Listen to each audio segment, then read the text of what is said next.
Hey, gorgeous souls. Just checking in today, and I am thinking that most people really aren't connected with the fact that your emotions 100% control your physical energy.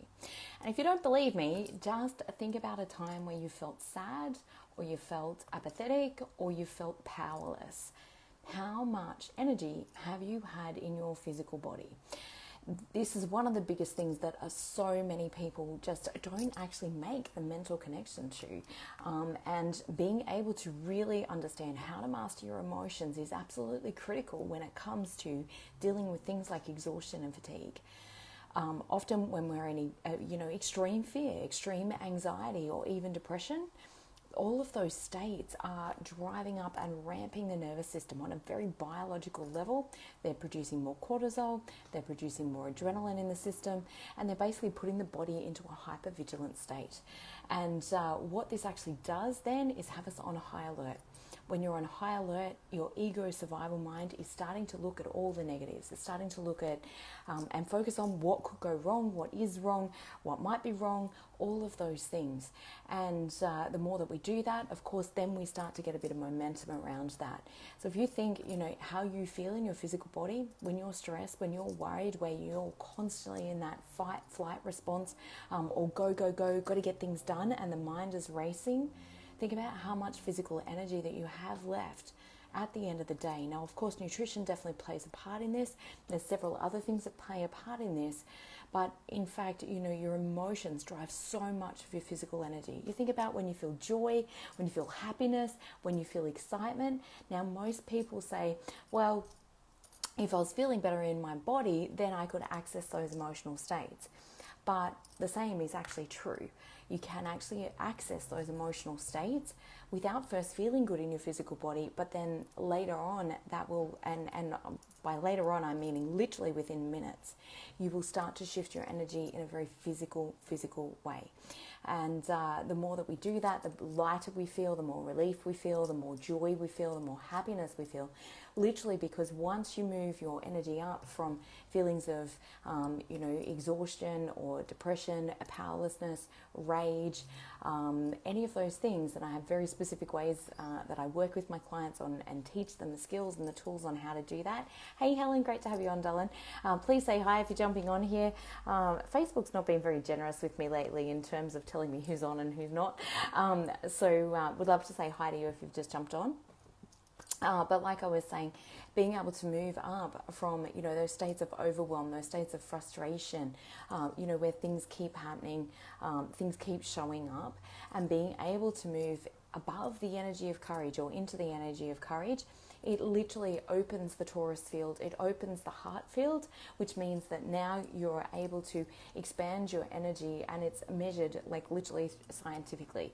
So the electromagnetic field increases once we are starting to move into those higher energy emotions such as courage, contentment, hopefulness, positive expectation, thinking things could potentially work out, feeling enthusiastic.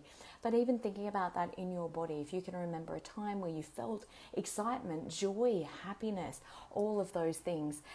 Hey Marguerite, great to have you on here, darling. And hey Edward, Xavier, and Angela. Now I've messed up your name, Angelia. So good to have you guys on. Big love. And so, yes, it's so important in order to be able to really understand how to shift and change our emotions in order to increase our physical energy, particularly if you are a little bit tired, or perhaps, you've been lacking in a little bit of sleep. The more that we can think about what we're looking forward to or what we're excited about in our day, of course, drives up those emotions. Not to mention the law of attraction and how important all of those is, but it also increases then the immune system. It increases your health and wellness. It boosts all of your cells. Your cells communicate more effectively, particularly where there's heart-brain coherence. There's just so many benefits. A lot of oxytocin is produced, so helping us feel more connected, helping us feel more love.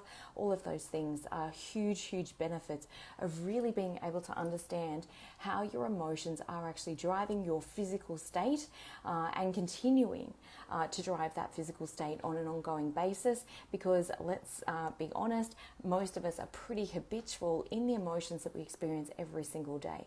Being able to know how to shift and change those emotions, particularly if they're emotions that you're not enjoying, experiencing. Absolutely, Helen, so powerful on so many levels. And really, being able to experience greater levels of joy, greater levels of happiness, just means that you get to live a much happier life.